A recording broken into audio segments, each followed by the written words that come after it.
What if you fail?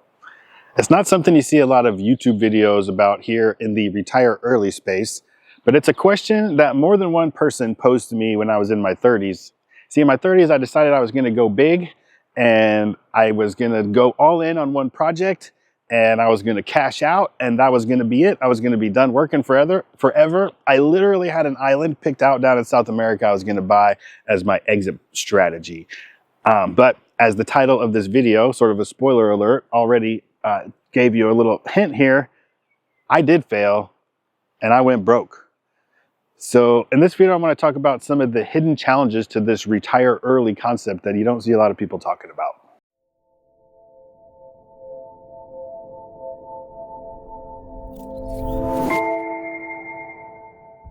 Just in case you're new here, this is the Retirement Mentality channel. It's a place where I want to change your mentality about retirement. And I do that by talking about my own stories, my own antidotes, and sometimes my own failures. So let me back up a little bit and give you a brief little backstory on me. So I've always been obsessed with sort of creating passive income and figuring out how to not have to go to work every day ever since I was in my 20s. But I'm so old, they didn't have a name for it back then. They didn't have a clever FIRE movement or any of these things that they have today.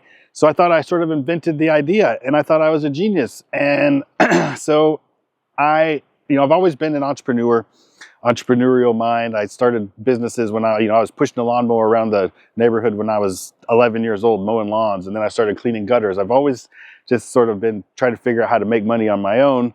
And by the time I was in my mid-20s, I started a mortgage company when I was living in Montana. It had struggled for a while, as most new businesses do, but I worked hard. And after a couple of years, it started to make some money. And then sort of the real estate boom started happening in around 2005. So by the time I was in my late 20s, early 30s, I had my mortgage company, which was doing pretty well. And it was in two locations. I had one in Bozeman and one in Big Sky. And I was living in a duplex at the time in Bozeman. And I decided I found my perfect, beautiful house in the mountains, not unlike these mountains behind me right here in the Gallatin Canyon. And I bought a beautiful, badass house in the mountains. So by the time I was 30, I had my house in the mountains. I had my duplex I was renting. I had my mortgage company that was doing pretty well. And I owned the commercial real estate that my office in Big Sky was in. So I owned a piece of commercial real estate. And, it was 2005. The real estate market is kicking ass. Everybody's making money. The real estate market was going up so fast. People were like, new subdivisions were popping up and people would put the lots under contract in the subdivision and they turn around and they sell them to somebody else before they even closed on it. And they were just flipping the paper, making $10,000 at a time. I mean, it was going crazy. Nobody thought you could lose money at the time. My mortgage company was making money. And HGTV was going crazy with house flipping shows and everybody was making money flipping houses. And I decided I was going to flip a house. But I wasn't just going to flip any house. I was going to buy a $500,000 house. And granted, this is back in 2005. A $500,000 house was a lot of money. Houses were selling for $150,000 in Bozeman at the time. And I was buying a $500,000 house.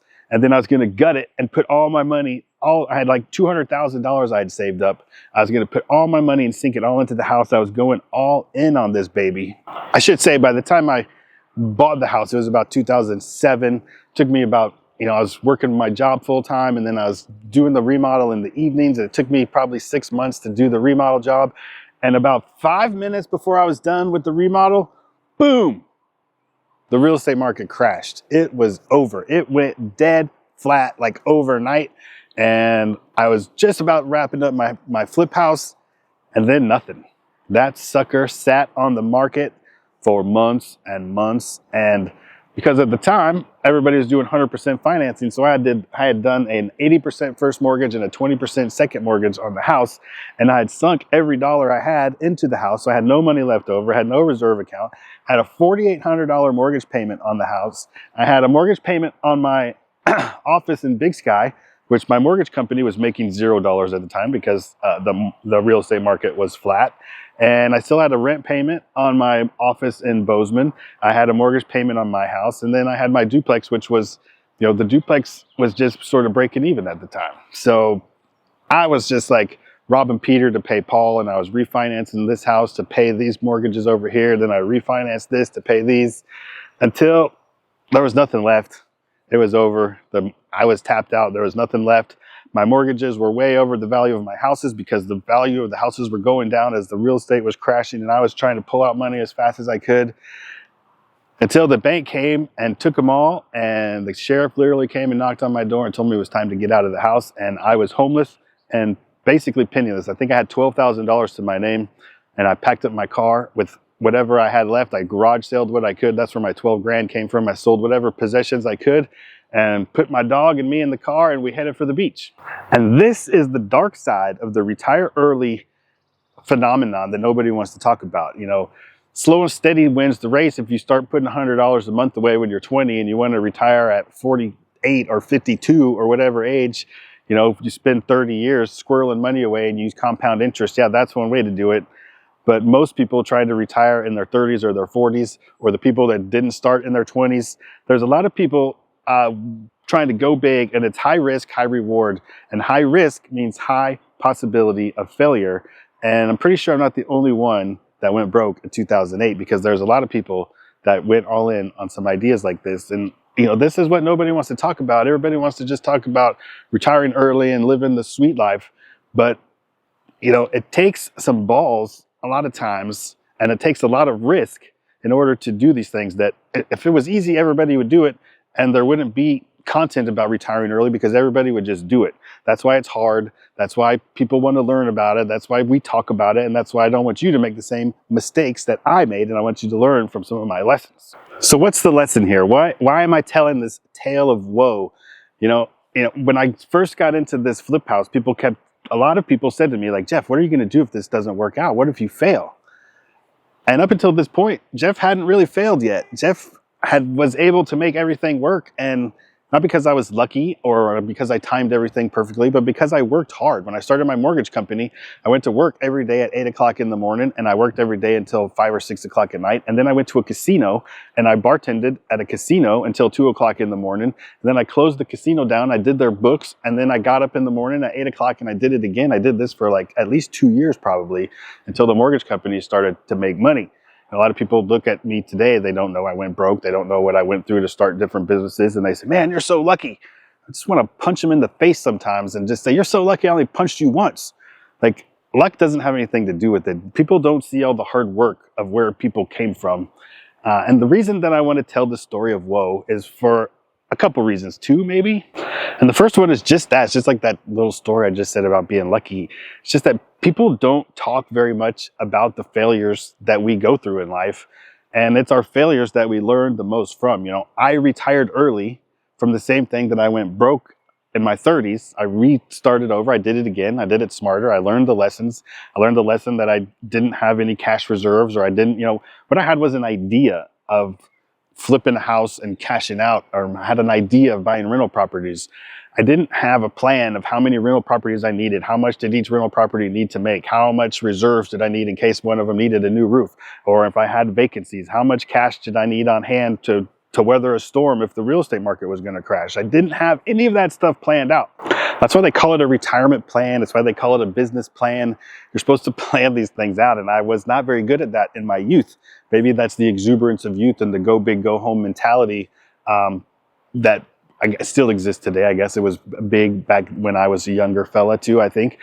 But that's why you don't have a business idea. You have a business plan. You have a retirement idea. You have a retirement plan. And you have to go past just the, you know, and that's where a lot of people go wrong with their retirement plan in the first place. I want $1 million. Okay. Well, how much is that? You're going to live off 4%. That's $4,000, $40,000 before taxes. You're used to living on 110 now. Like, can you really live on $40,000? Is $1 million really enough? So a retirement idea isn't enough to get you to where you need to be. And so this whole retire early thing, people just think I need to create $8,000. Everybody's magic number is I want $10,000 a month in passive income. Okay, well, that's great. But like, A, how do you get there? B, is that going to be enough? Is that going to cover all of your health concerns and health insurance and where you want to live? And, you know, do you want to move to Europe? You know, a retirement idea and a retirement plan are two very different things. And I think that's a big mistake people make in the retire early space, is they don't talk enough about the whole plan. They just talk about some of the numbers and not enough about what the numbers are going to pay for and what they actually mean. I think that was both things. I put them in one. One was people don't talk about failure enough. And 2 is you got to have the right plan. I had them written down. See, I have notes right here, but sometimes I get excited. And the truth is, yes, I went broke trying to retire early, but I wouldn't change a thing because it all led me right here. Look at this gorgeous backdrop that I've got here. I've got a brand new house in Spain. I've got a beautiful wife. My life actually is pretty darn good. And all the mistakes, all the failures I've had all led me right to where I am right now. So, you know, it's not how we fail, it's how we get up from failures. It's, you know, how we move on. It's the lessons that we learned. So if you fail and you didn't learn any lessons, you're a dumbass. If you fail and you learn lessons and you get a do-over, or you get to try again and you get to learn from those lessons. And I built a pretty good life based on the failures that I've had in the past. So if you like this story of how I went broke and persevered, I guess is sort of the tale here, then go watch this video over here and I'll tell you 5 things that you may not know that would sneak up on you if you try to retire early.